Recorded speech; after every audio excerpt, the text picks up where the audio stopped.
Hello, everybody. Welcome to this Board of Directors meeting on February 18th at now 6:52 p.m. Secretary, can we have an attendance call? Yes. Christine Stender present. Ethan Kopich. Present. Thomas DeMuth. Present. Benjamin Smith. Present. Leon Starks. Present. Alejandro Delgado. Present. Athena Velasco. Present. Jack Kiernan. Yep. Hector Seda. I believe they just left. Okay. Lilith Moonshadow. No, Hector's here. What? Oh, Sorry, I I thought you have wrote big you hands. skedaddle in the chat. Apologies. Oh no, I got like gigantic hands, so I was trying to like get out of that little typing section. I ruined it. My bad. My bad. Okay. Apologies. Continue. All right. Lilith Moonshadow.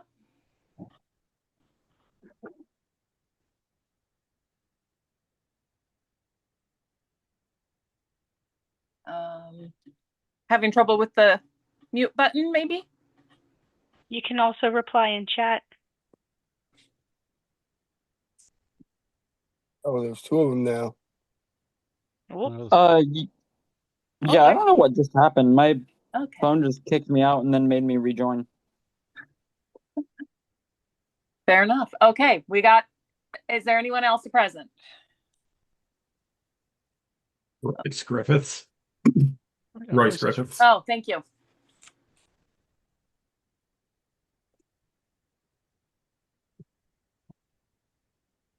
Oh. Thank you.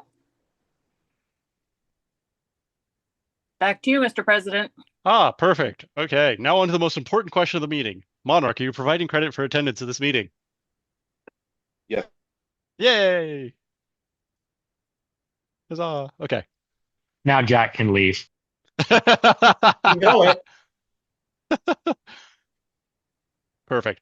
Okay. Reading of the item number 4 is reading of the last meeting's minutes. So I will jump over to the one over here on the left-hand side. The previous meeting was held on January 22nd. The meeting was called to order at 6:47 p.m. The attendance call was Kristen Stender, myself, Ethan Kopich, Thomas, Carl, Benjamin, Leon, Alejandro, Lilith, Ginger Conrad, Brian, and Athena, who were all there. Monarch provided attendance credit. We welcomed our new board of directors, who are all of you.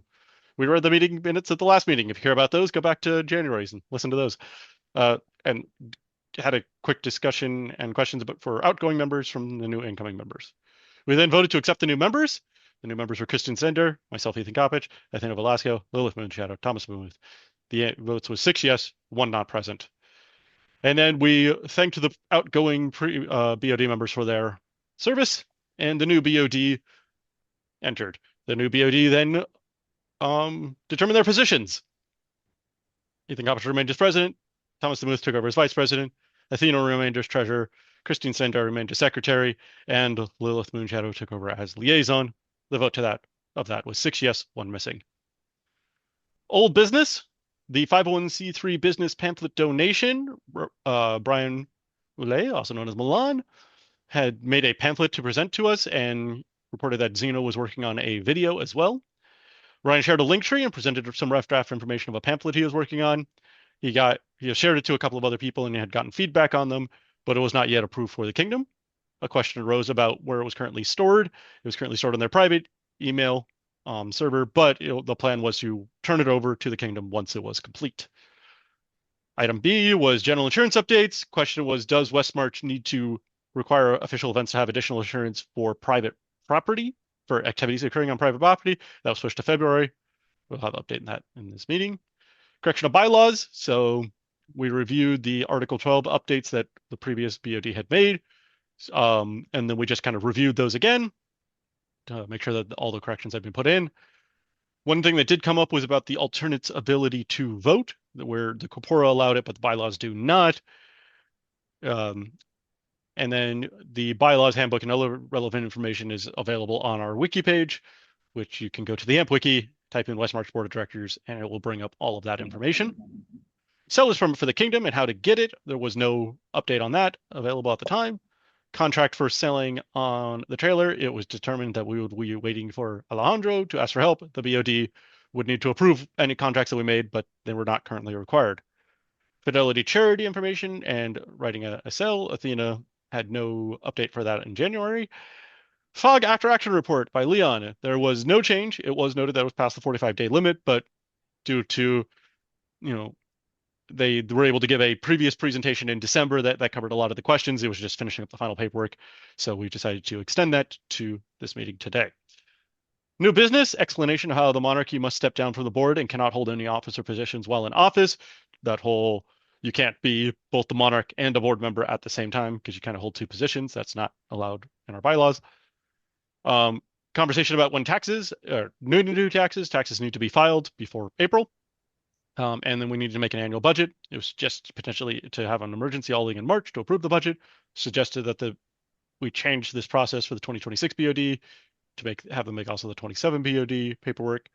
And then a conversation about should we separate the BOD calendar election from the fiscal year, and a large topic of discussion about a $500 AI licensing fee. And it was decided. Here's that the monarch needed, decision on how to approach it if we want to use discretion or emergency holding. And then we scheduled the next meeting, and then we adjourned.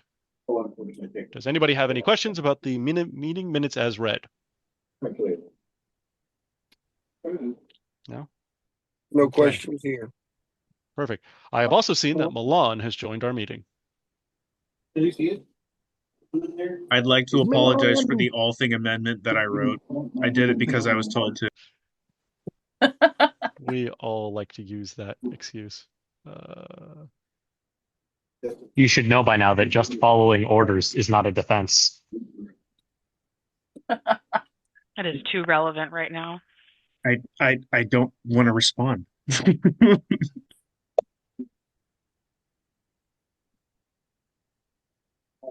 I have a couple. Shit like that. Now make sure that I have I lost control of my life here. Okay, perfect. So we have two agendas because two of us decided to write them. So we will start with the general insurance update. Yeah, let's just use this agenda for now. And then we'll double check the other one. Okay, first kind of item on here. General insurance update. Does Westmarch need to require official events to have additional insurance for any activity on private property? So I reached back out to Francis L. Dean and mentioned that, hey, I noticed that it is not excluded anywhere, private property, but it was one of the questions that they had asked when we were getting the insurance. They noted, yes, it is weird, but it is required that we do not hold activities on private property. If they, I asked them, go through the thing, and if they press the button that we, say, yes, we do stuff on private property, it denies us insurance. So we're not allowed to hold LARP activities, is how they described it, LARP activities on private property if we want insurance. So fighter practices hosted at someone's house would not be covered by the general liability. Correct. They would be, the person who's hosting it at their house is the one who is responsible for making sure that they are protected. Oh,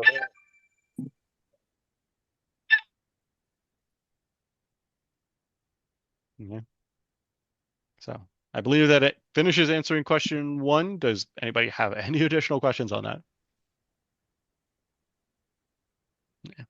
You So can get around would to your house being private property by making it a church.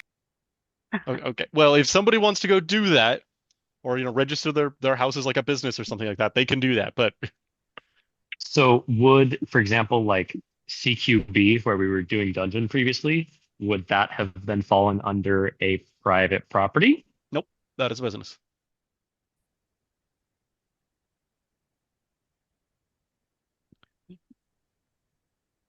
Yeah, from my understanding of this, private property is like personal private property and not, some businesses that we're renting space Okay, from. that's because I'm like public versus private. Okay, but Yeah. yeah, personal. Okay, cool.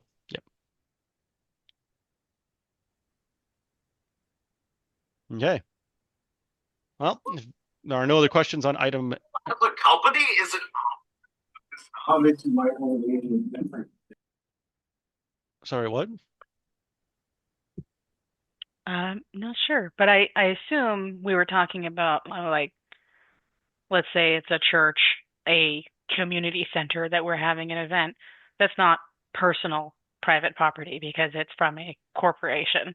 Correct. private property. Yeah, that's fine. Okay. Aren't like churches like dependent on like who gives them money? Wouldn't that be like government funded? They would still be like a nonprofit, which is incorporated. And Oh, all right. so, though corporations have some of the same, like, legal protections as an individual, there's a differentiation for these things for personal private versus corporate private. And so we're saying only personal private property is of concern for insurance. Yeah. Thank you. I confused very easy.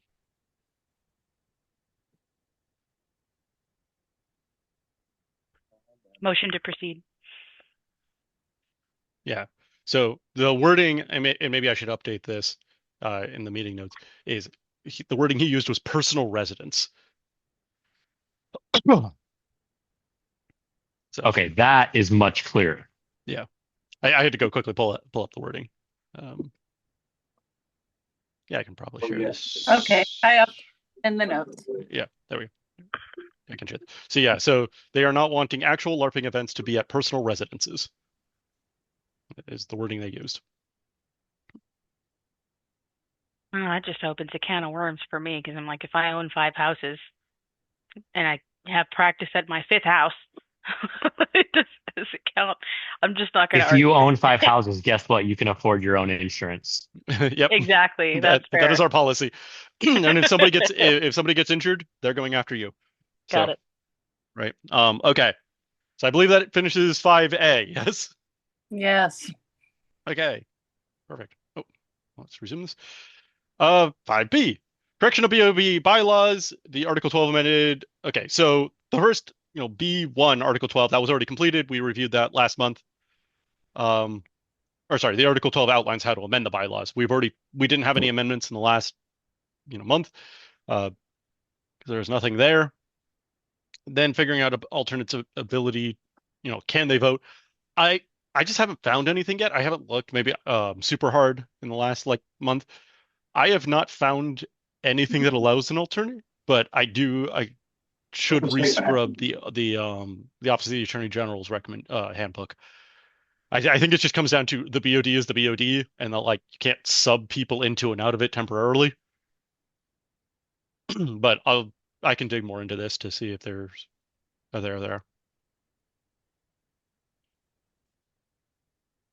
Any questions I'll on take that? a look over. I can also try to take a look over some of this Yeah. and see if I see it or not. Okay. Yeah, the Office of the Attorney General for the state of California has a pretty good handbook that covers a lot of this. So that's where I was going to start. Feel free to start there or explore around, find what you find. Okay, just for the notes, Benjamin Smith, you're the one who volunteered to go look around some more? That was not me. That was Lilith. Thank you. Blue shadow. That was me. Our liaison, I believe. Yep. Yes.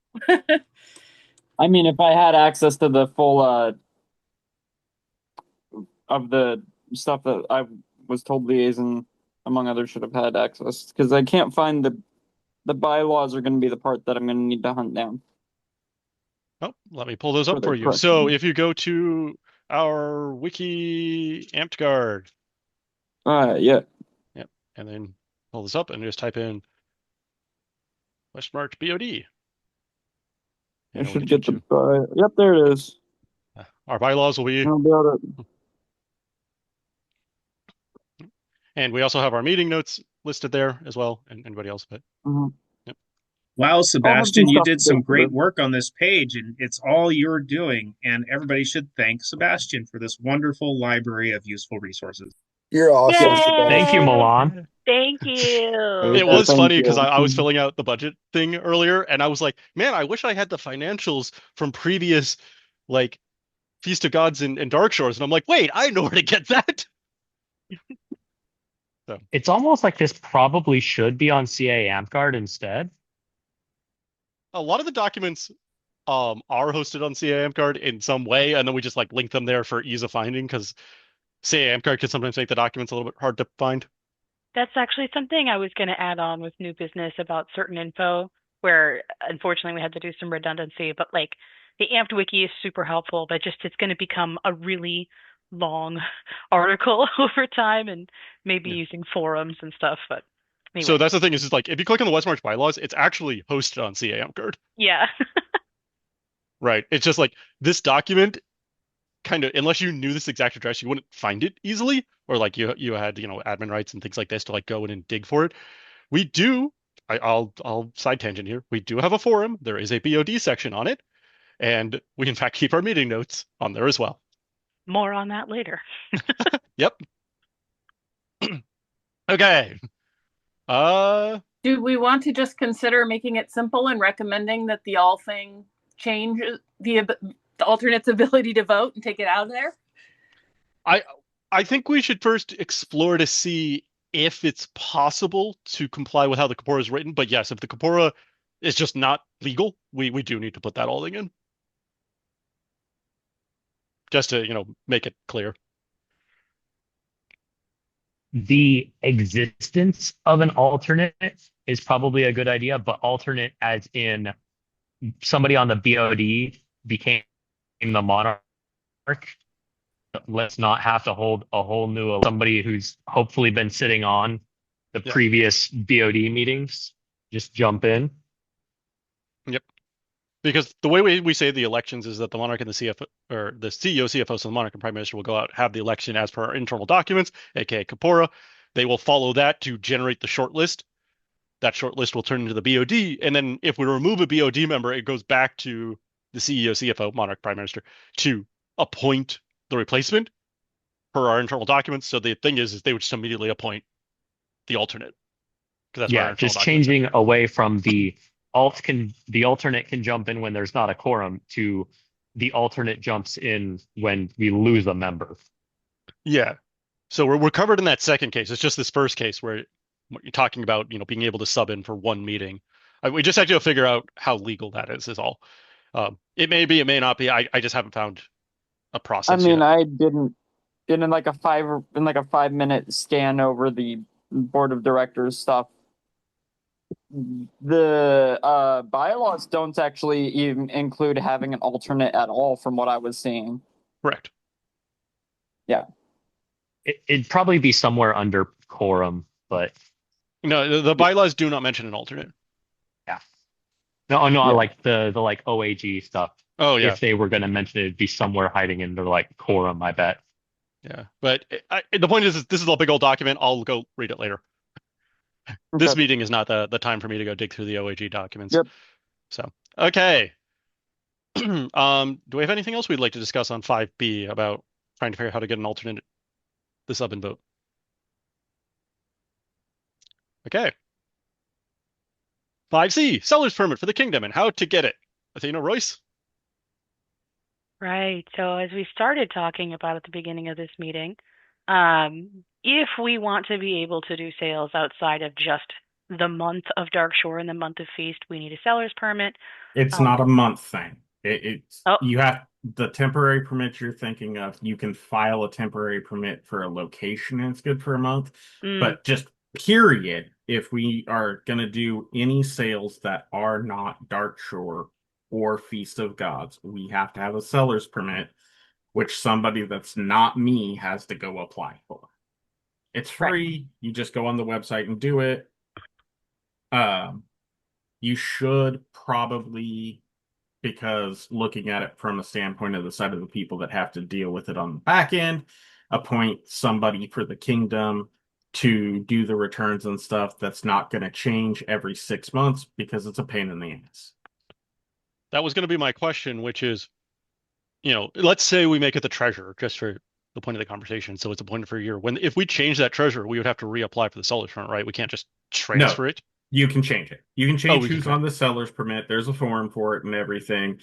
Realistically, the CEO, the president, the CEO, the CFO, and the treasurer should probably be on it.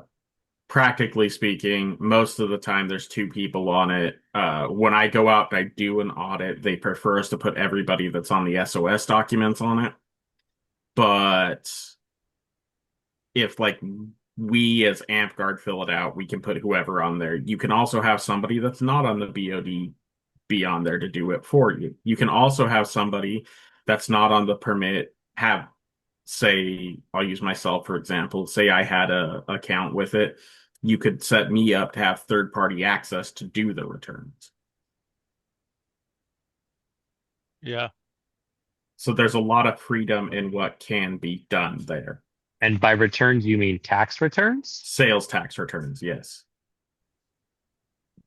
If AmpGuard as a whole does sales past Feast of Gods and Darkshore, because that meets the requirements of 2 in a calendar year. Anything past, or 2 in 12 months, not a calendar year. It's a rolling 12-month period.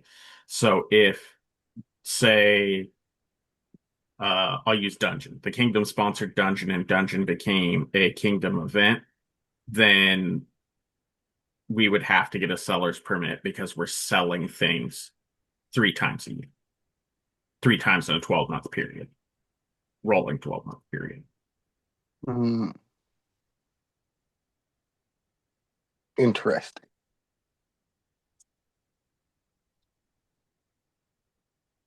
And then the sales tax gets a little bit complicated on what the sales tax gets permitted at. But if it's decided that a seller's permit's needed, then I can provide personal advice about it. I can't provide business advice about it, but there's also an email you can email to ask questions.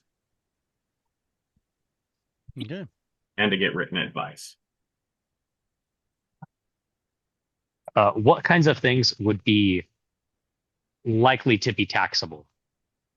So basically, what's considered tangible personal property is anything you can see, taste, smell, anything that's tangible, essentially. So for us, what it would be is feast tickets. And if we didn't sell feast tickets and it was included in the ticket price itself for an event, then a portion of the ticket price becomes taxable. If the kingdom sold swords for fundraising, or daggers or whatever, or Westmarch, I don't know. Sebastian makes Westmarch stickers, prints a whole bunch out, gives them to the kingdom, and the kingdom sells them, taxable. So things like, say, dungeon, but we weren't selling things. We were only selling admission to dungeon. Since that's not tangible, it wouldn't be taxable. The admission is not taxable, but because we are holding a sale, we would still need the permit. Yes. But we wouldn't have to deal with taxes. Correct. Admission itself is not, and if all we did was sold non-taxable things such as admission, then it wouldn't be an issue. But because we sell hot prepared food, then we have the issue that we're making taxable sales at least twice a year. So we have to. Oh no, because I was gonna say, wouldn't the if we like pre-sell the like relics and that, but that still falls under the like what you call the like garage sale exception or whatever? Yes, because it's still part of feast and etc. Okay. It's tied to that event. Yeah. Technically, I mean, realistically, that's when we recognize the income and when title for those passes. I'm not going to get into title passing because it's past the scope of what I want to deal with at 7:15 in the evening. But suffice to say, because title passes at the event, then that's considered the same. What about when sublands do events and sell things? Why do you have to ask tough questions? I'm sorry. Technically, because they are not a separate entity from Westmarch, then Westmarch would be responsible for those. Yep. So make sure it's done as a separate entity, that it's done by Christine Stender instead of by your park. And then donate the money. That's just what I was going to talk about, because if we do, auctions of, services where it's like, hey, learn to blacksmith with Halaver, or go have have something, a tunic made for you, and it's supposed to be all fundraising for Westmarch, then those would be through individuals and therefore not taxable. But if we choose to do this through Westmarch, including, we're doing this on behalf of the park, then we're obligated to gather sales tax, and if it's a park, give that to Westmarch to give to the state. Correct. Okay. Additionally, if the auction for a tunic is ran through Westmarch's media, then potentially you're looking at that is considered a sale made by Westmarch. Wouldn't it be a donation? Because so I make a tunic. You know what? Scratch that. I make an archery board for Westmarch to shoot at. I run it as an auction through Westmarch's Facebook. Potentially, it could be said, because it is ran through Westmarch's media, that is a Westmarch sale. What if it was shared by somebody and then somebody put it out and somebody shared the Westmarch? So if you run it through your Facebook, right? I run it through my personal Facebook and I share it to Westmarch. Different. If I post the thing directly to Westmarch and say, hey, I'm running this with all proceeds going to the kingdom, then potentially it could be looked at as a sale by the kingdom, essentially. Especially if the money never touches my hands and it all goes directly to the kingdom. Okay. I would believe that Jeff knows that. And then the other question I have is, if the insurance requires it to be not a personal residence, does that mean, is there overlap problem there? Does that make sense? For sales tax? No, sales tax doesn't give a shit where you sell stuff. Okay. You can sell stuff in a parking lot somewhere, as long as, it's Westmarch selling it, and you're say, I sell swords for Westmarch, the money is paid directly to Westmarch, and I sell it in a parking lot in San Francisco. Westmarch is responsible for the tax rate at the location I gave it to people at in San Francisco. You can sell alcohol during Prohibition, and you better still pay taxes. Yes. And the correct tax rate, and you better not collect tax and keep it, because that's a 40% penalty. Isn't there a spot on your tax form for illegally gained funds? Yes. And you don't get any deduction. You don't get anything below cost of goods deductions for that, just for reference, Dealer. This would make our tax paperwork significantly more difficult than the little postcard we currently fill out, huh? No, it's not. It's a completely different thing. Okay. So the postcard we fill out for the IRS and for the state, that takes about 10 minutes to do. Less than, actually, realistically. Is different than this. This is all done through California Department of Tax and Fee Administration's website. Okay. It's pretty easy. Westmarch itself will probably end up either annual or quarterly reporting based on estimated tax for the year. Probably quarterly reporting. And it'll be about 6 questions, basically. Like, how much did you get? How much did you sell? How much of this was taxable? Or how much of this was non-taxable, really? Did you sell at anything at a rate different than 7.25%? So I think that presents the question then that they were, I think, hinting at, of do we want to pursue this or continue with it is operated by an individual and donated to the organization for proceeds? Kind of that. The one exception to what I said is if Westmarch used a marketplace facilitator, something like Etsy. Somebody else collects the taxes. Yes, somebody else not collects, is required to remit the taxes. Etsy, Amazon, fair enough, Zazzle, things like that.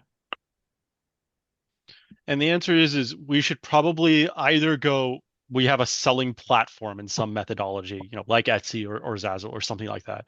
And we go that direction, or we go this direction. We are running into a thing right now where people do want to do fundraising on behalf of Westmarch by, making a bunch of tunics or making a bunch of items or whatever and fundraise. And we've kind of told them right now to hold off on that while we figure this part out.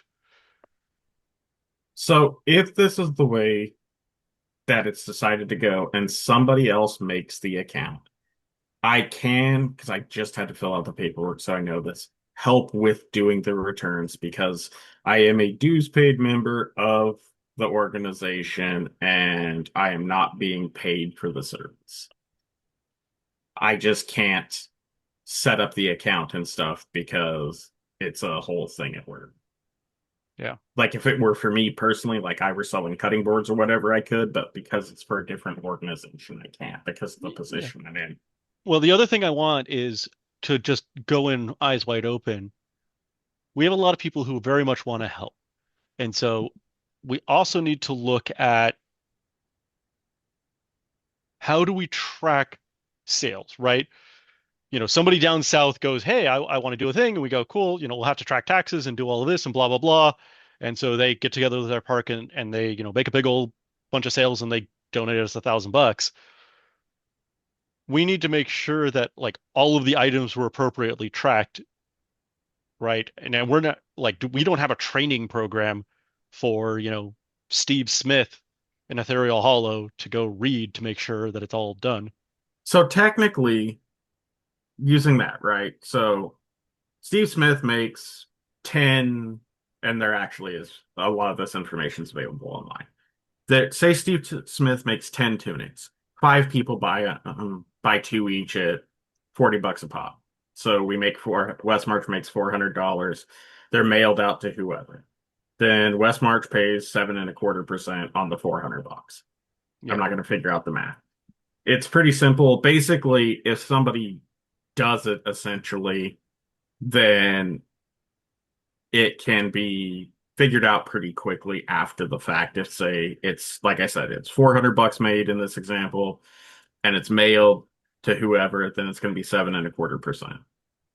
Yeah, what I'm saying is basically we as the BOD would want to make kind of like how we have the event form. We would want to make like a sales form to track all of the items, was tax collected or not collected, and just have, whoever did it submit it, right? To us, so that and then we the BOD would like double check it, kind of like what we do with events, right? Potentially, yeah. So we could it's not. we could track that in case an auditor does come in and goes, show me your records. Yes, that you have to maintain for 4 years for sales tax purposes. So right now, I worry that we're hearing a lot of cons, and I'd like to further add We to can that make more money idea. is the answer. That's the pro. The pro But is, we can sell and make money, which we kind of can't right now why can't we right now? because we're already at our limit of 2. Okay, but if we've established that folks who want to fundraise may do so privately and donate, is that truly a barrier?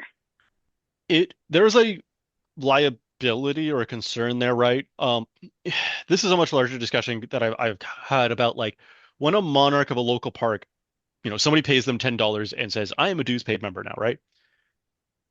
That monarch is responsible. They're acting kind of on behalf of our corporation to collect that $10 and then sends it out.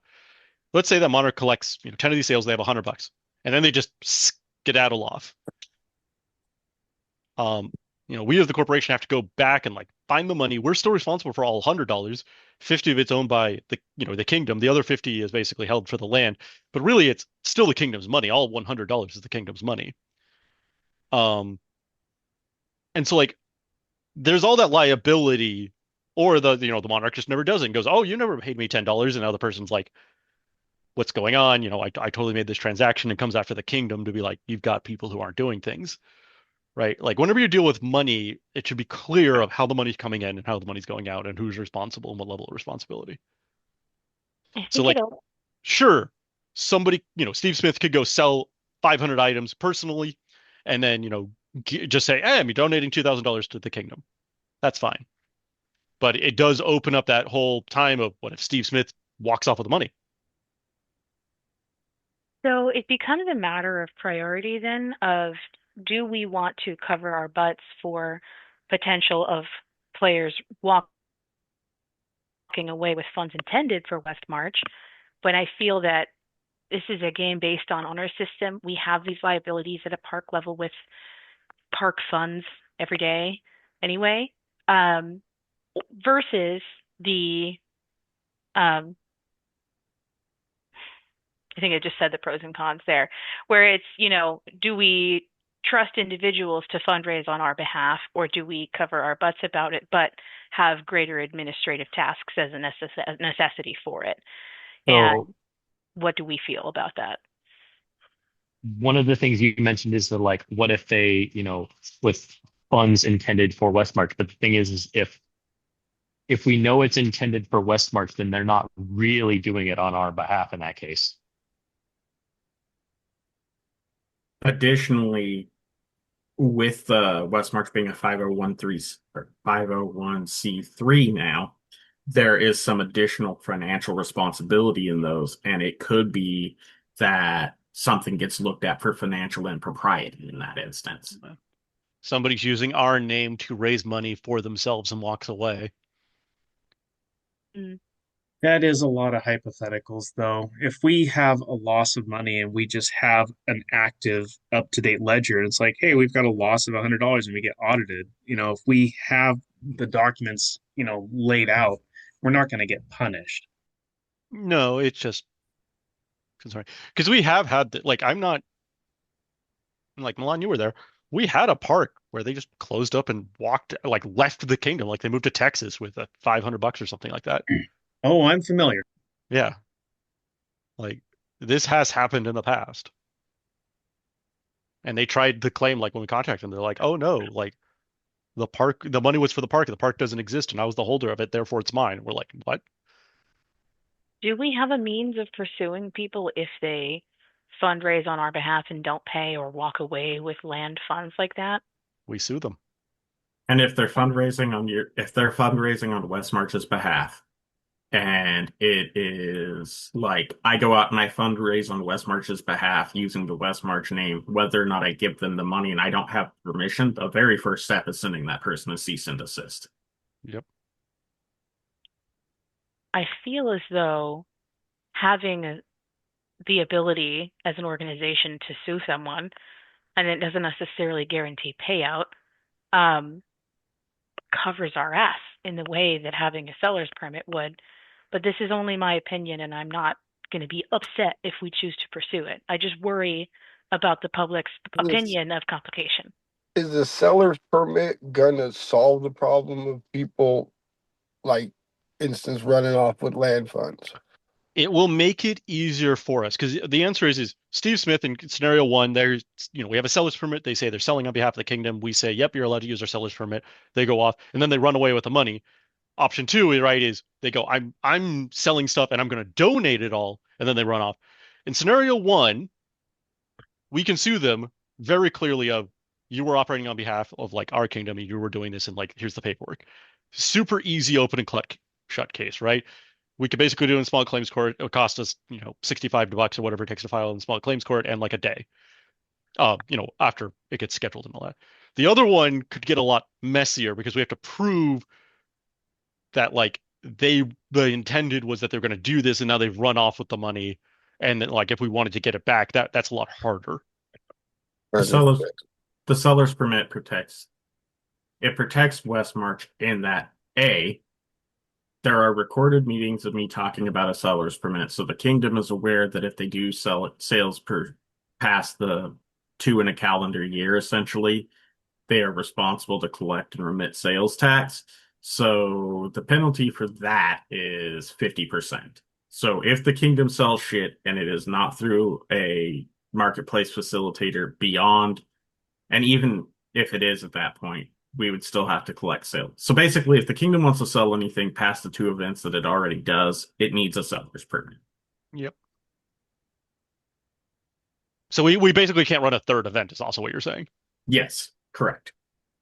There's no way for us to do that short of how we've been, for example, been doing Dungeon, which Dungeon is being run by, a private group. Like, it's been Bear or others, or, Once Upon a Time was run by a different entity. And then if they wanted to, they could have donated money back to the kingdom afterwards. I apologize for interrupting. Why can't we run a third event? What did I miss there? Because if there is any kind of, say Westmarch runs a third event, and historically the third event is ran the same way as the other 2, and there's food sales at it, right? Getting over 50,000. No. This is for sales tax, not regular tax. Got it. So if it sells any kind of tangible personal property, a belt favor, even without food, a belt favor is tangible personal property. So there's a third event, it's one day, it has a belt favor. A portion of those sales are taxable because there's tangible personal property included. Therefore, it is 3 within a 12-month rolling period, and the kingdom is required to have a permit and remit sales tax. Gross. Yep. One of the problems with being a company and doing things legally is you have to follow the rules. I think, I mean, I mentioned my concerns, but ultimately it's the event thing and inability to do a third event completely that breaks it for me. Where if someone wants to be able to host Dungeon, but they really need Kingdom help, or if they want to do Once Upon a Time, but they're going to need the Kingdom coffers to do that kind of thing, I think that we should be able to sponsor that if we want to, rather than, hey, that's not allowed, figure it out, buddy. So in the past, we were able to, we donated money to the first out, and it was still a private event. I don't know if that would be against the rules now that we're a little more legit, but it did happen in the past. We weren't a 501c3 at the time, but I'm not sure if that makes a big difference. It does, because the 501c3, to keep it, requires us to be in compliance with all other laws. Okay. The stakes are higher if we lose it. Yeah. Okay, so who's applying? Yeah. Technically, it should be Walrus. Probably using the Kingdom account. And then the question is, so like the thing about it is, you did talk about like the Monarch, they do change every 6 months as compared to annual for somebody on the BOD. Well, it's like I said, it's whoever's on there. Realistically speaking, I have done tons of audits, and I've only ever seen one where they actually update their officers like they're supposed to. We do. And and also, realistically speaking, seller's permit, having it, paying the tax on just the food sales from events, which is the required portion in general.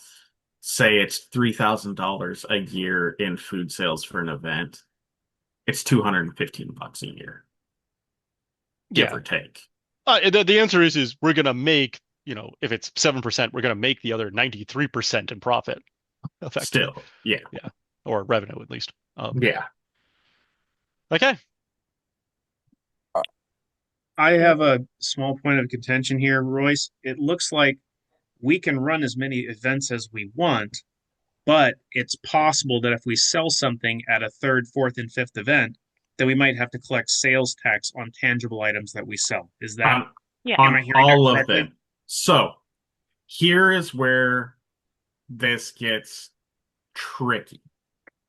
So basically, the event cannot be anything other than attendance to not have to collect some form of sales tax. Belt favor, there's a value to it if it's included in the admittance that sales tax needs to be collected on.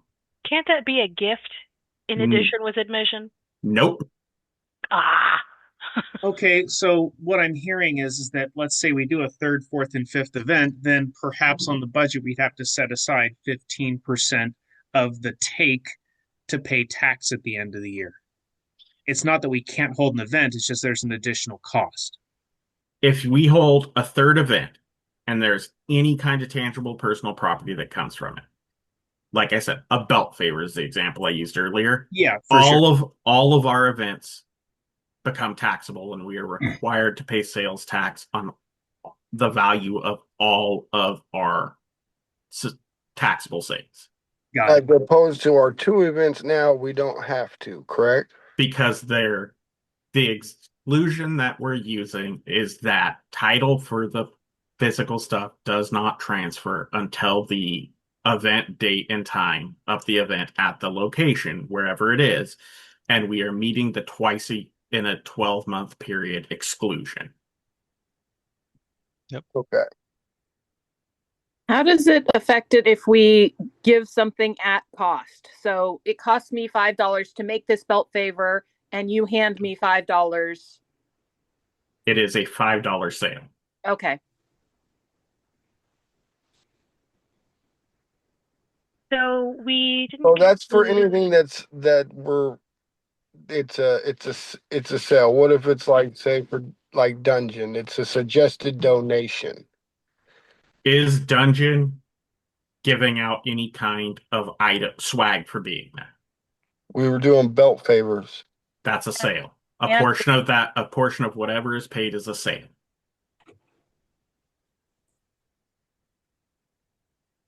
And so the answer would be like, you get 100 people who attend, you give out 100 belt favors, you make, people donate some money, you get $50 in donations, you have to pay 7% of that 50. No. Yeah? No. 50 people, you make 100 people attend, you get $50 in donation. The belt favor would be figured at a percentage of it. I don't know. I don't feel like doing the math right now of it. Oh. Say 10%, just for sake of easy numbers. Then you would pay the 7% tax of the 10%. rate at the location. Yeah. So it could be 7.25, it could be 8.25, whatever on that $5. So what you're telling me is we need to start having our events 2 miles off the coast in international waters. Then those aren't sales in California. Correct. Perfect. Amazing. How about Indian reservations? Do those count? Well, for the sake of not being here for another hour explaining the clusterfuck that is Native American reservations and sales tax, we're not going to go into that. Perfect. The answer is there's no fun loophole. Gotcha. Okay. Roughly in a year from now, there should be a Southern California potential nonprofit organization that will also want to hold their own events. So there will potentially be 4 events in California through 2 different nonprofit organizations. Yes. But Okay, so the other point of as a task, as like the moving forward on this process, since we've determined, yes, this is going to be necessary. Did we want myself, actor, or Walrus to do it? I'm the only one who's here for a year as opposed to 6 months. I would say the treasurer. Yeah, I would say the treasurer because they hold the office the longest. If that's a whole year, then yes. Anybody can set up the permit. It's NBD who it is. I just can't set up the permit. And the reason it wasn't set up before I left office as Monarch is because Cinderhill had a permit previously, so they already had an account. Yeah. It's going to ask for ideally it should be through because I'm assuming you have to register an email address and fun things like that. So the only Kingdom email address that we still have active, we did had others at one point. The only one we still have active is the Westmarch one, which only the Monarch and the Prime Minister have access to. Ooh, fair. I mean, realistically though, it's a login itself. Like you go to CDTFA, it's a login on the CDTFA website. Is this similar to the California Biz File where you can have multiple people with login access? Yes. Okay. You basically well, in that case, I would definitely say if we set it up through the Westmarch one, because for example, as the president, I do have the ability to update our biz file, with my personal login. As the president, you should also be on the seller's permit. Yeah. There's any of the officers for any of the main officers for the corporation should be on there. Yeah, I don't want to be the only one on here. I figure it's just creating the initial thing and then inviting the necessary parties to be able to access it as well. So realistically speaking, say Westmarch for some weird reason got pulled for audit and somebody decided that it was actually worth doing the necessary steps to audit Westmarch. One of the first things they do is they say, hey, fill this form out telling me who all of your officers are. Lee, you had a question? It was actually a statement. Ah. Realistically, having the account set up to the Gmail is fine because all I've ever get from CDTFA is, hey, it's time to fill out your paperwork. You have like so much time to do it.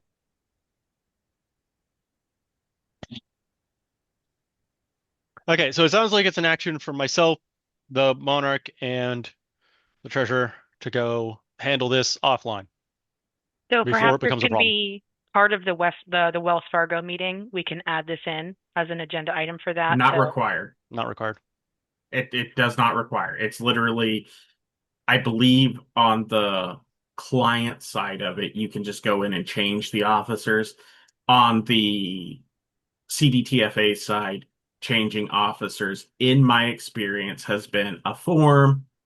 They would ask for the BOD meeting notes that show that that person is on there. So, like the first one for the year for BOD members, or any of the ones, where it's basically this meeting here where Hector was added, you would add a line that says added Hector as CFO. Right. And then So that's what they want to see along with Hector's photo ID. I'm not sure if I'm just not following, but I want to clarify. So I meant in the necessary meeting for moving the Wells Fargo info that we add an item to just, make sure the account is created for CDTFA, and then any amount of officer changes that's necessary in the future can be handled at a later time. That's the wrong place. I know how to handle this because Yeah, we're about to like literally go over this here in this meeting. Okay. When we get to item 6, yeah. So speaking of which, if we are going forward with getting the seller's permit, do we need to vote on that, or can we just go by consensus? It's already been voted on previously, I believe, before I stepped off of the BOD. I believe that is correct. Okay. I believe we did it at some point way back in the like last year in April, something like that. I have to go look in the notes. Because this has been a ongoing discussion since D and Dark Shore. Yeah. Okay. It was one of those things we're going to do. Then Royce became Monarch. Royce got very busy. Then Royce needed a break for, a month to refine themselves. And now here we are to actually the conclusion. Got it. So, okay. Do we have more discussion we would like to talk about for the seller's permit, or shall we move along? Moving on. Moving on. All right.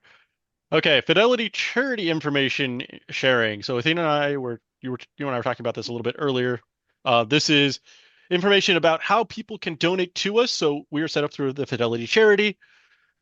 Take care, Russ. We were set up through Fidelity charity and their charitable giving, and they also have like the giving platform. They have 2 different methods. We're set up in both of them. We just need to probably do a little write up so that way people know, like, hey, you can go register, you can go, set up an account, and then you can donate money. Fidelity handles all the paperwork for us, like, the people's 1099s at the end of the year to like let them know, like, here's who you donated to and here's your receipt and blah blah blah, which is really nice. Yeah. Athena, do we have a status update on this, or? Yeah, so I understood that my task was basically helping formulate an announcement of, hey guys, if you would like to donate, here's your means of doing so. And I think I was kind of overcomplicating the issue last time. So I have some general information about here, I'll just share what I wrote down, where it's basically you need to have a net benefit site to use, particularly the Giving Marketplace one. And then it's fairly straightforward to search for the organization and set up either one-time or recurring donations, and potentially your employer can match that. And supposedly the website would guide you through that. And with the Fidelity Charitable, that is really just your own thing if you choose to use this to be able to give to charities on a regular basis. So if you have an account, search us up and set up a one-time or recurring donation. And I can rephrase some of the general information I've put into there of, hey guys, if you'd like to donate, we have these options. That's all I really had in mind. Yep. And Fidelity is like, for the Fidelity Charitable, which is different than the giving account, or sorry, which is you can open a giving account on Fidelity Charitable. Sorry. yeah, it's 100%. Like you can do it as a private entity, as a corporation, whatever. You can set it up through here. You should just be able to look up, AmpGuard Westmarch. We pop up. We're 501c3, and then you should be able to donate. So. Yeah, so I'm happy to put that announcement out there. I'm gonna make it look a little nicer and whatnot, but I just wanted to confirm that's all we were looking for, right? Yep. Okay, cool. Sounds good.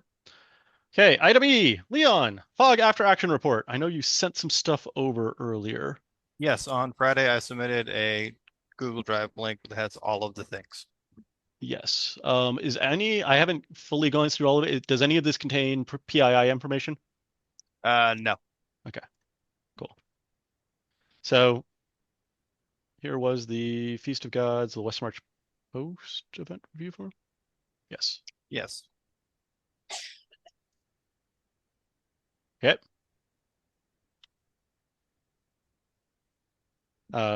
Did you want to present this or should I? You can go ahead. Perfect. So the event was Feast of the Old Gods. It was held in October the 23rd through the 26th at the Bellado Park Event Center. It was run by Leon Stark, Alicia Barnett, Royce Griffith, James Anderson, Ruka Phoenix, Ryan Morse, Athena Velasco, and John Lewis. Total attendance was 131. The breakdown of attendance, we had 107 full-time passes, 13 day trips. We had no underage, and we gave out 11 free passes as compensation typically for volunteering. The financial summary: gross profits 8,357, which is the total revenue generated. This really should say gross revenue. Total expenses 6,752, which gives us a net profit of $1,604.76. So that is how much money we earned on this event. Good job. I have a quick question. Yes. It says no underage. Is that under 14 specifically? Sometimes for an event, we will sell a different priced ticket for different age groups. I do not believe we did that for this event. Okay. We did not. Yeah. Thank you. Okay. Event expense breakdown. We paid $4,215 for the venue. The equipment was $278. Food and beverages was $2,058. Spent no money on advertising, no money on insurance, because I believe insurance was provided by the event center. Correct. And we had $200 in miscellaneous expenses. Somebody who's quick in their head can quickly add up, and hopefully that equals $6,752. They did attach, you can see here that there's a full breakdown of the financials, which we can get into for receipts and invoices, the event bid, which is also attached, and the attendance records. So the event evaluation, did the event meet its primary goals? Yes, the event met its primary goal. Challenges including new site growing pains. We had to figure out things as we went, like finding appropriate power to run the gate. I did not know about the appropriate power to run the gate. Yeah, we ended up running off of one of the light poles in the parking lot. Okay.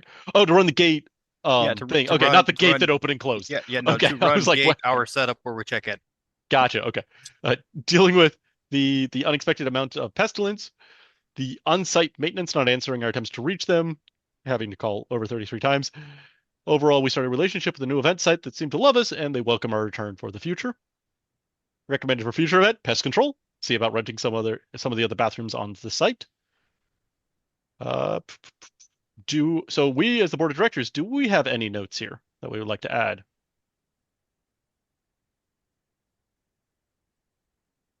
No, I mean, good job, but we don't need to write it down. Okay. Does anybody else have any notes they would like to add? Okay, board of directors. Was the information provided by the stewards acceptable and fully detailed? I guess, Secretary, can we run this as just a basic roll call vote or something? I'll leave it to you. Let me copy paste the note everybody's names so I don't have to rewrite it all. All righty. This is technically the only required part of the post-event reporting, right? Because the rest has just become. The rest is like done as these event document attachments. What a great post-event form. Whoever made that is just a genius. Yeah, but up here we listed autocrats, and then down here we listed stewards. Like, Listen, I bet this guy didn't even get any lions for it. yeah. listen.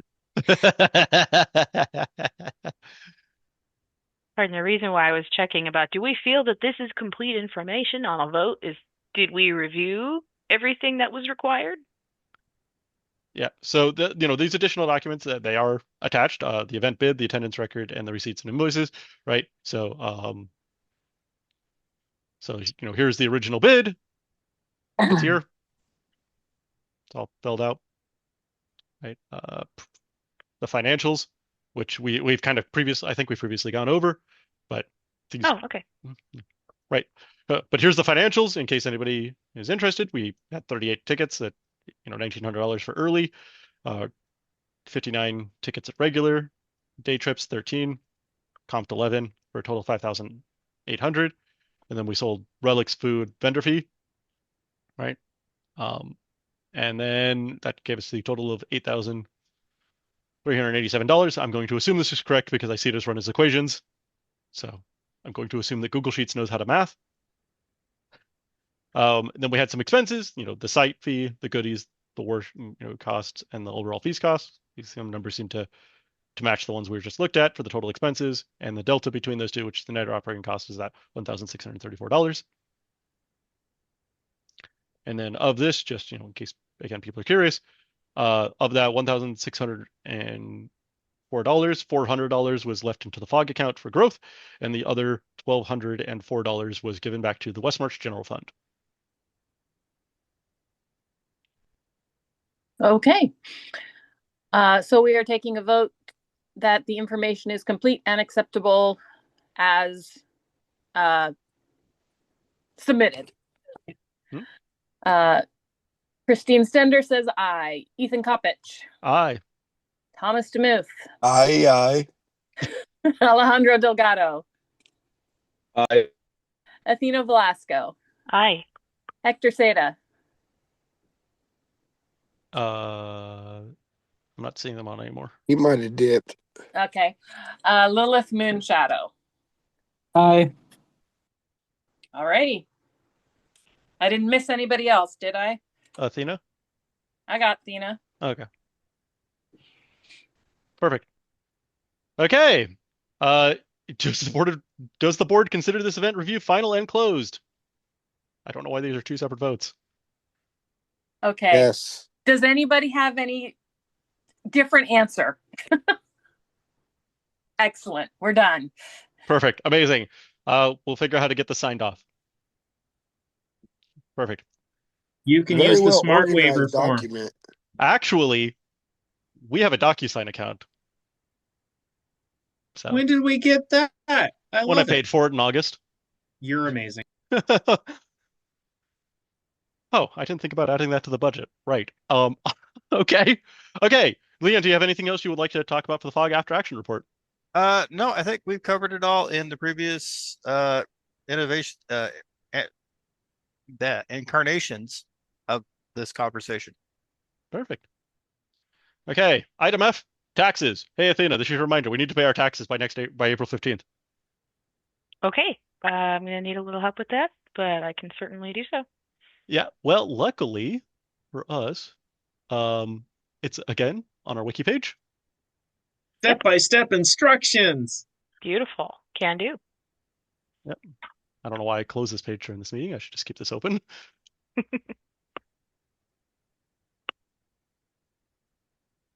And here is the standard operating procedure for Westmarch Tax Commission. It is this long. It is a page and 2 lines. Not bad. Yep. Wow, whoever made that is a genius. Yeah. We should make them go, start a new corporation down south. Gosh darn it. Positive work will be rewarded with more work. Silly question, but could you put my name next to taxes? That way I just look back on it and go, yeah, that's me. Do that thing. Thanks. Perfect. Annual reminder to Athena. Filing due by April 15th. Preach. And I would actually say when we schedule the next meeting, we should schedule the next meeting. Actually, the next meeting will be March. Cool. Yeah. Perfect. Okay. Annual budget. Athena, I believe I made the budget, correct? You did. You didn't well, sorry. This is not coming out the way I wanted. Did you have one you wanted to present? Nope. Okay, perfect. Here's our budget. So this is based upon previous year's budgets. In rough estimates. So the top line here is our estimated expenses, $19,274. Our estimated income, $19,500, for a delta of increasing by $226. Most of this money is the money we gain from events. So I can go line by line. First item, about $92 roughly for our hosting license for the CIM card. We then go through Namecheap. This is due in, it says April. It's a yearly fee. We have the Google storage for Westmarch. We pay about $20 to Google for. The M-Card International payment, this is the big one. This is $500. This is due in the January through early time frame.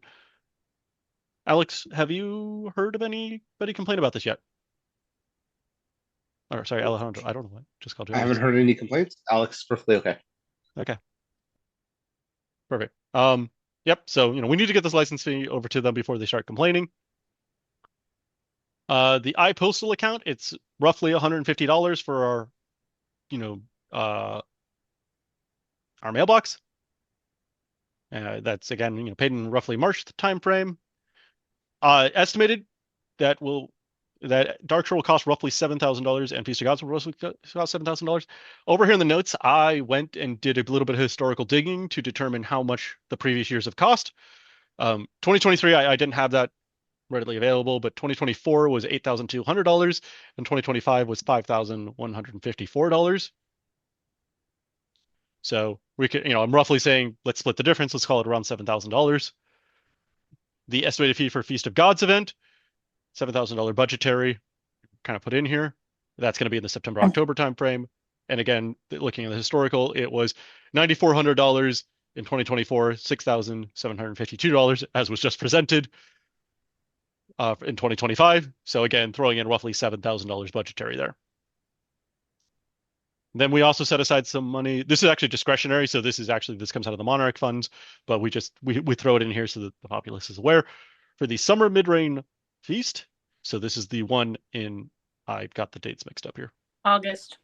Yeah, I mixed up the summer and the winter dates over here and the due dates. But just over here, I can get that corrected. It's roughly we just set aside $200. So if people are providing, food for that event, we can help compensate them, cover a little bit of that cost. Winter Midrain, similar. Winter Coronation. So the reason you don't see Summer Coronation is because Summer Coronation is also part of Dark Shore, whereas Winter Coronation is just done in November. It is not associated with an event. So we set aside $400 in the roughly November timeframe for that coronation. We also set aside $300 per reign for the summer and winter reigns. Oh, well, it's discretionary funding here, and so that covers the $300 for scrolls between the May and November, and then the November to May reign. And Walrus, let us know if these numbers are off, because these just kind of appeared one day of $300. We also have a contract to store our trailer. We pay $12 per year to Ginger Conrad. That is due in August. And this is a fixed cost of $12 per year right now. Our D&O insurance, setting aside roughly $600 budgetary to Macario Insurance Services. That's due in the October timeframe based upon how we purchased it this year. Last year was $586. I'm saying, let's call it $600 because I'm sure it will go up. So roughly that.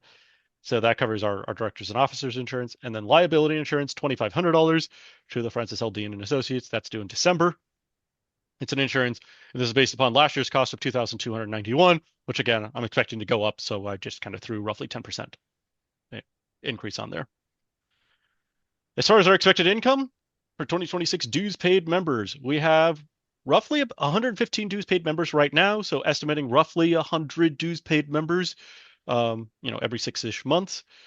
Ties will be collected in the April and the October timeframe when the Crown qual process goes through. It is still called Crown quals. So assume, actually, this should be, $500 to $1,000-ish in here, depending upon how many of the lands actually go through. And for Dark Shore 2026, again, based upon previous year's budget fundings. So we had a profit here. So if you take the expenses and then add that gets you $10,000. So the profit of 3,000, profit of 4,000, profit of 3,000. So roughly our expected income from that is 10,000. 7,000 plus 3,000 gets us 10,000. And Feast of Gods, similar. Feast of Gods, though. So in 2023, we had a really good Feast of Gods. In 2024, our Feast of Gods actually lost money, although there's some accounting uncertainty there. So, yeah. And then in 2025, we earned $1,200, as was just reported, to the kingdom.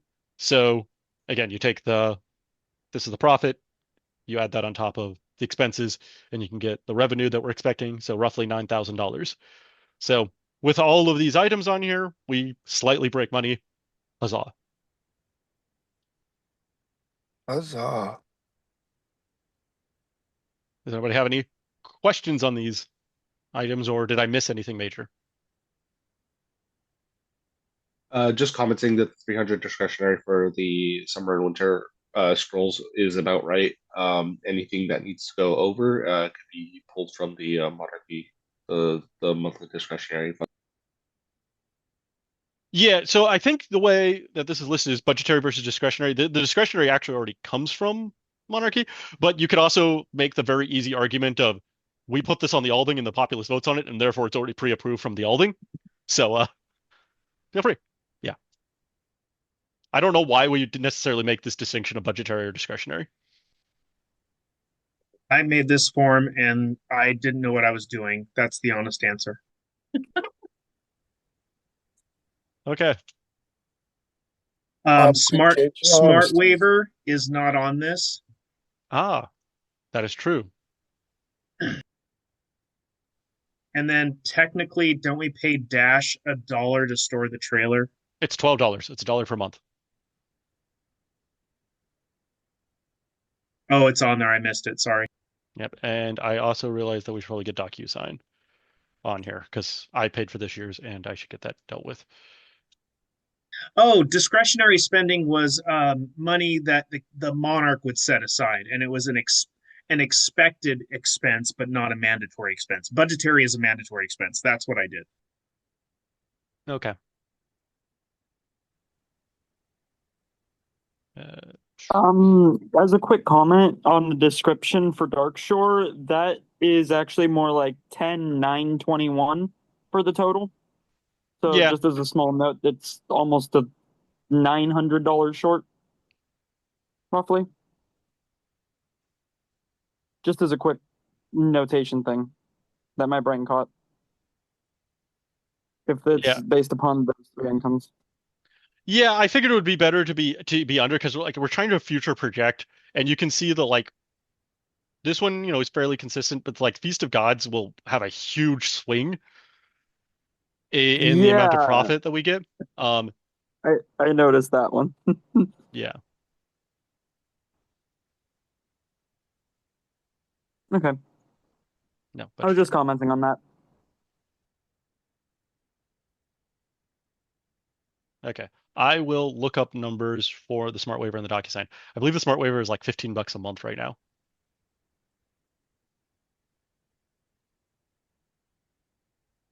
Those people keep raising their price on us. We need to touch base with them and be like, what's going on? Because it was 99 when we started. We don't pay annual. We pay month to month last I checked on that. Yeah, I know, but 99 for the whole year. The fact that it keeps going up is just ridiculous.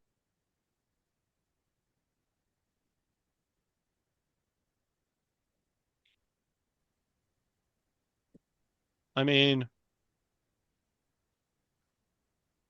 I think the answer, I'm not actually sure they are increasing. Is the answer. I think it's just that we don't pay yearly. Oh, I see what you're saying. Never mind. And we go if we go over in use of waivers, which is I would assume rare, we do get charged extra. Yeah, there are multiple ways to handle that going over though. Yeah, because they actually do allow you to do a one-time, hey, I'm going to exceed this month and I want to purchase an additional pile for this month. Yeah. And it's like a $30 like one-time fee, and they'll give you like 1,000 for the month.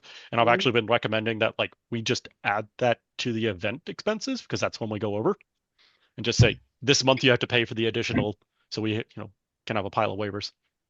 One thing you might want to consider, or the BOD might want to consider, is being like, hey, Nevada, do you guys want to like hop on our smart waiver and pay half?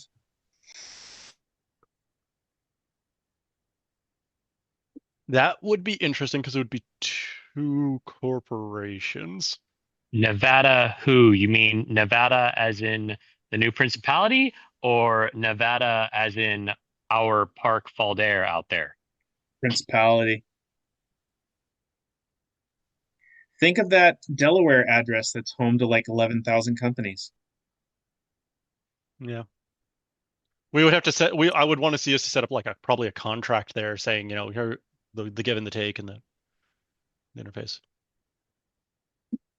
Okay. I will go figure out Smart Waiver. I believe that it's currently about $19 per month. There we go, $228. And I forget what the DocuSign charged me. Does the BOD need to vote on this, or does it go straight to the all thing? Well, the question really is, does the BOD approve it so I can go put it on the all thing? So yes, we both need to vote. I don't know how official the vote is we need to do, is what I'm saying. Okay. What I'm saying is, as members of the BOD, we wrote this up. Is this the numbers that we want to put on the all thing? Do we feel good with this? Are we missing major expenses? I am on the smart waiver right now. It's $19 a month. And the next payment is March 18th. Yeah. And we've paid $19 a month all the way back to April of 2025. We have paid nothing but $19. So we haven't gone over in a year. Yeah. Well, part of that is Royce was really big on not using Smart Waiver for our events by pre-checking people's waiver status. Which was genius. Yes, but it does also mean that we're going to eventually run into the other problem of, I believe our corpora says we're supposed to redo waivers every 3 years. That's when we do one park at a time, where we say this month, hey, Crimson Sanctum or Crimson, Clockwork Spires, do all your waivers, and then Thor's Refuge is next month, that sort of thing. Yeah. Check out the big brains on Milan. Oh, other than the fact that we have 22 parks in 12 months in a year. 2 parks a month. There we go. That's a bold decision right there. Yeah. And if 2 more parks join, then we just cut off. No more entries. No more. Yeah. Or we just tell them to fill out physical waivers and mail them to us. Yeah. I know. We kick the South out, and then they have to do their own. There we go. That would involve you voting to approve the principality, so we're on board. Exactly. All right. I'm down.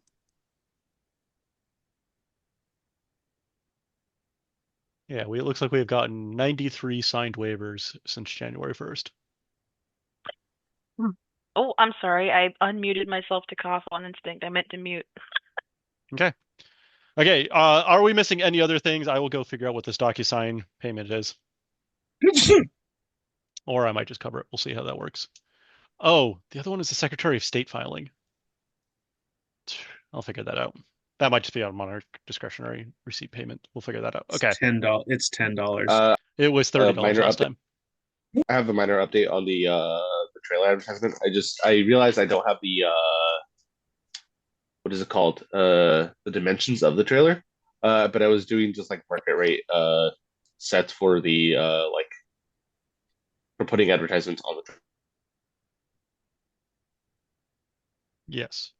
That is true. Trailer's not on this one.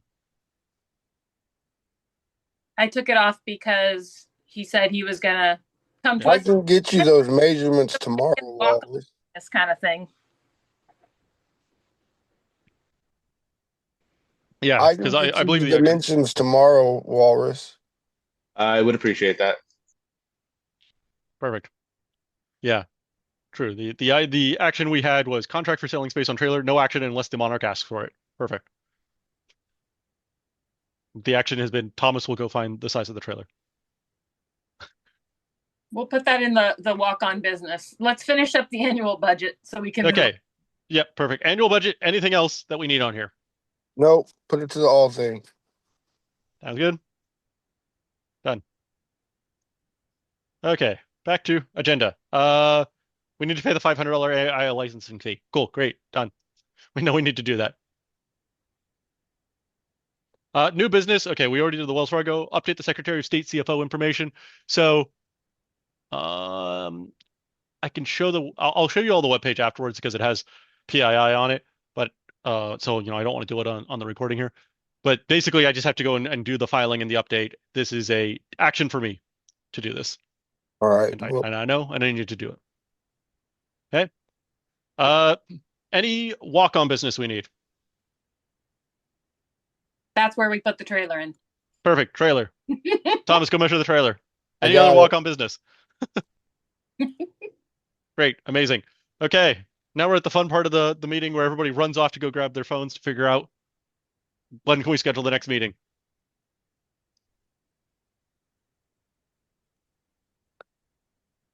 March. Thank you. Oh, I'm unmuting now. One sec. If we wanted to do exactly 4 weeks out and Wednesdays still work for everybody, we could go for the 18th next month. That works for me.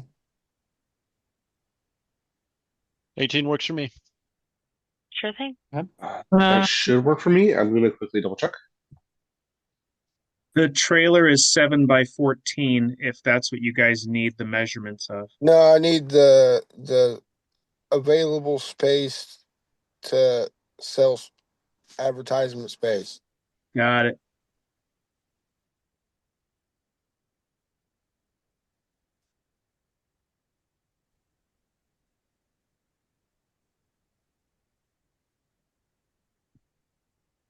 Uh, 18. All I heard was the number 18 from you, Walrus. Yeah, that's all I heard. Oh, 18th works. Sorry. Okay. Yeah, 18th, perfect. Okay. 6:30 again? 6:30. Sounds good. Okay, cool. And I believe that is everything, yes? Yes. I move we Perfect. adjourn at 8:15. I second Yay. that. I'm stopping the